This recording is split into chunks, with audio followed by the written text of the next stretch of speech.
Okay, let's cross live to Israel now, where I'm joined by retired Lieutenant Colonel, former IDF spokesman Jonathan Conricus, who's now Senior Fellow at the Foundation for Advanced Democracies and co-founder of Bottom Line Media. Jonathan, thank you very much for your time once again.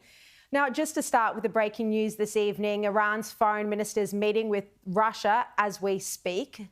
Do you think there is a chance that Russia could support Iran against Israel? Hello, Sharri. Thanks for having me on. I think it's the first time on your show, but I'm very happy to be here. Regarding Russia, the interesting statement that apparently was released by the Kremlin is that Russia seeks to support the Iranian people.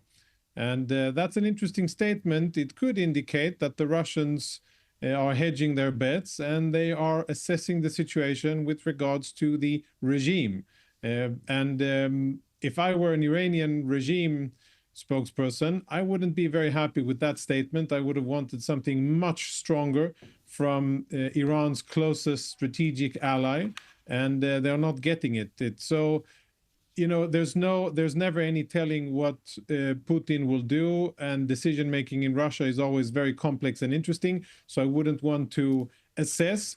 I just observe that they have a full plate of their own, the Russians. They're challenged by the situation. And usually the saying in military affairs and strategy is that you never throw good money after a losing horse. And Iran, in this case, they're losing.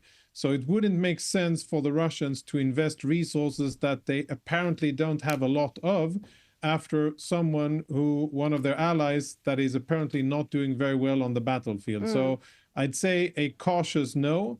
And I'll be watching the space of, the messaging here. Interesting that they chose to focus on the Iranian people and not Khamenei, the so-called supreme leader, and not the Islamic regime. No, very good point there. Now, there's been a lot of discussion since the strikes yesterday over whether the nuclear sites were completely obliterated. With your military background, what's your assessment of this question? I mean, my military background says that we have to be patient in order to get final intel, which is based on real hard evidence that can indicate what exactly is the extent of the damage that has been inflicted at Fordo.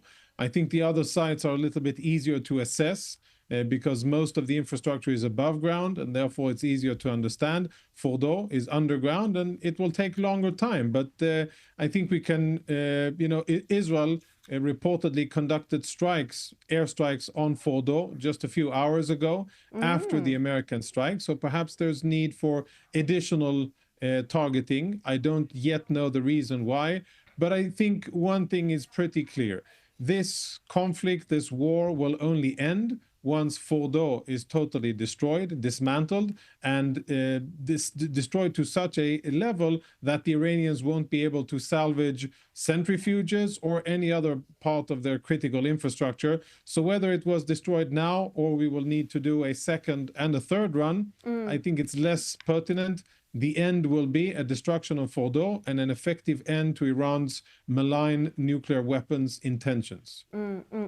There's also the International Atomic Energy Agency. They released a statement today saying that Iran has a stockpile of more than 400 kilograms of highly enriched uranium, which agency inspectors last verified a few days before the military conflict began.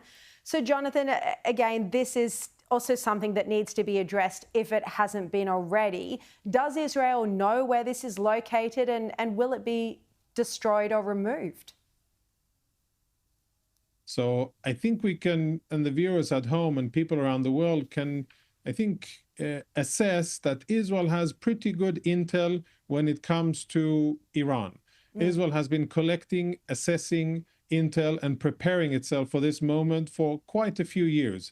And I think, I don't think that Israel would, forget to deal with such an important and critical piece of asset. So my bet is that Israel is not only following, but actually knows where that material is and is taking the necessary steps in order to make sure that they are never turned into weapons. Now, of course, dealing with radioactive or highly enriched material is a different ballgame. Israel has to be careful, and there are certain safeguards. I don't think that Israel wants to create an environmental catastrophe. And of course, wherever the Iranians have tried to hide it, I'm sure that Israel is on top of that and following it. But bottom line, I understand that journalists around the world, especially those who wish to minimize President Trump's achievement and the Israeli achievement against Iran's nuclear program, and to show that, oh, well, not everything has been taken care of. I would recommend that they be a bit more cautious and a bit more modest in their assessments and judge by action so far. So far, I think Israel has demonstrated complete intel dominance and operational dominance. And I think we should assume that Israel is pretty well aware of the whereabouts of said enriched uranium. Just quickly before you go, in a message this evening, the Prime Minister Benjamin Netanyahu said that Israel is very close to achieving its war goals in Iran, and he said the next step is the expansion of the Abraham Accords. I mean, this clearly is how the Prime Minister is hoping to reshape the Middle East. Well, it's more how I think he and many Israelis are hoping to finally have Israel live without terror organizations that constantly attack us, and without the fear of extinction by a weapon of mass destruction in the hands of a absolutely crazy and fanatical regime. I think that's where we're heading. I hope that it will be, prosperous and good and positive for the Iranian people, for other people in the region, and definitely the Abraham Accords. That is an excellent vehicle to do exactly that: prosperity, peace, normalization, trade, economy, commerce, all of those beautiful things that usually benefit people and also companies and countries.